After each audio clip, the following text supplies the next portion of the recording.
Jai Shri Ram. Humble pranams and a warm welcome to sadhana. Thank you for sharing in the inward path with us. During this auspicious period of the Ramayan week, we reflect on the eternal values and shining examples from this great epic.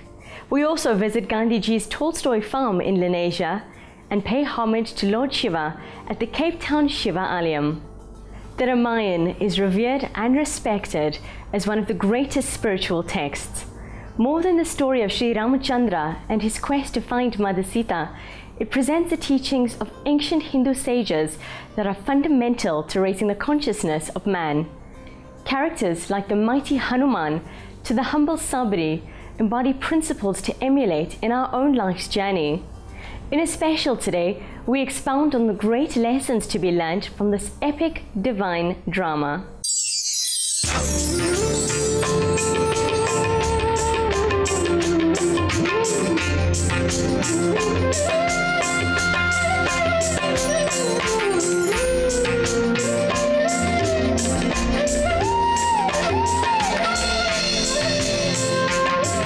During Ram Navami, it's even Hanuman Jayanti, with a lot of pomp and glamour it's celebrated.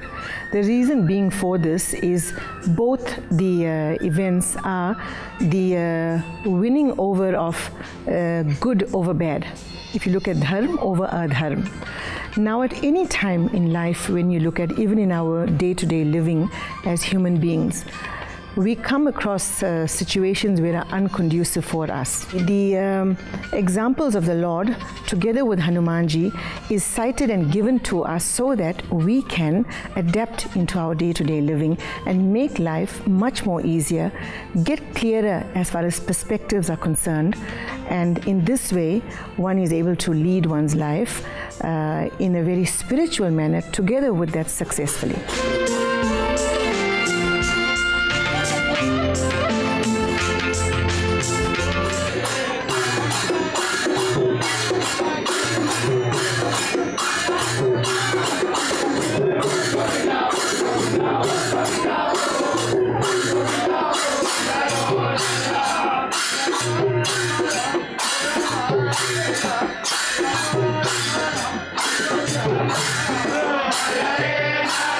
Lord Ram himself is the manifestation of dharma.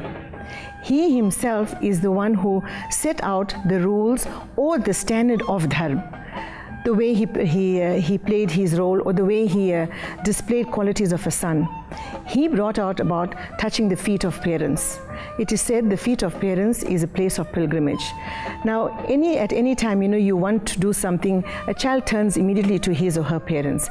Ramji showed to us here that when one touches the feet of one's parents, hands are taken out to give you or bestow upon you blessings.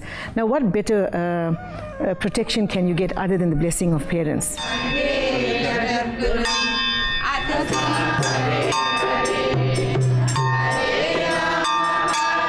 The Ramayana actually culminates in the victory of good over evil. It is actually energies, positive energies over negative energies, that eventually triumph at the end. So to celebrate Hanuman's contribution to this eventual emergence of victory at the end of the epic, we have the Hanuman Jayanti. And one of the very common offerings you'll notice, besides the fruit, besides all the other sweetmeats, will be the roti. And this roti is actually handmade with so much of love, with so much of devotion, with so much of bhakti. Offering is a spontaneous demonstration, a physical expression of one's love for God.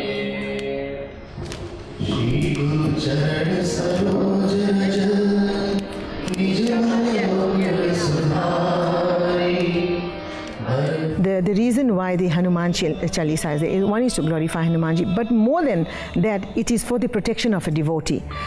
Now, then you might say that, I chant the Hanuman Chalisa every Tuesdays without fail. I chant the Hanuman Chalisa 108 times every year. But look at the difficulties I'm going through. But I think what one needs to understand, if you are sincere in your devotion, if this is chanted without any expectations, then the understanding of those difficulties will come. You will then understand, and we will then accept why I'm going through this. And then life will become much more easier.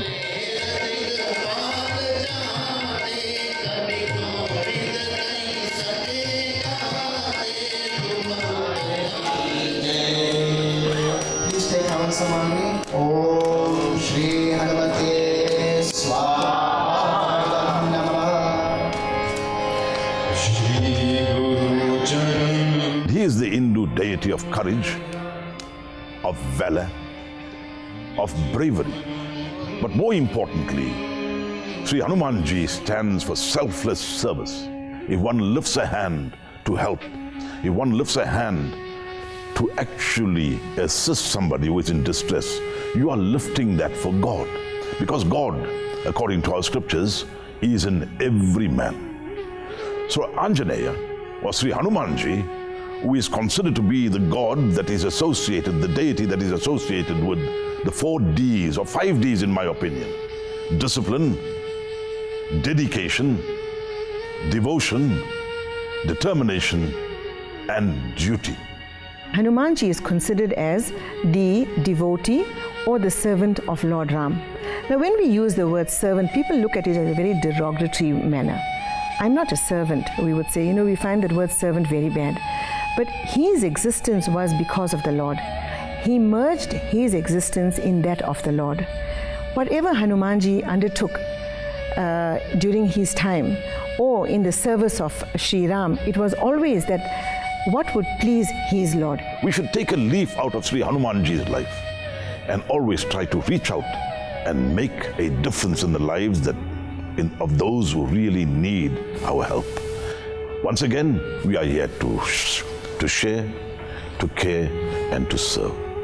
That is what Hanuman shows us very, very clearly. It was all about sharing, caring, and serving. Because to him, duty to the Lord was of the utmost importance.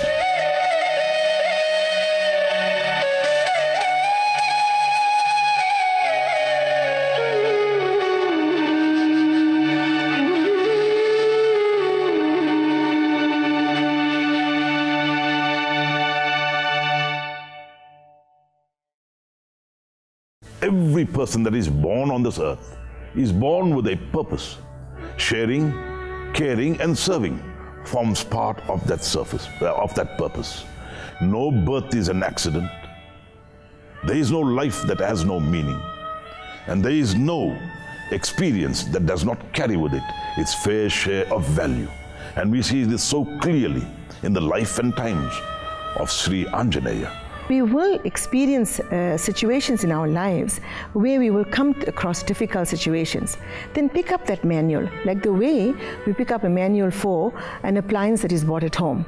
You want to make use of that appliance, we will go through every step of that manual to make sure the appliance is used and utilized in the proper manner, so that it does not blow up in our faces. The same thing applies as far as life is concerned. Pick up our manual like the Ramayana, the Bhagavad Gita, use it and see how best we can apply it in our lives today. And if that is done, then we will be protected by that dharma that Ramji established, because dharma is righteous living.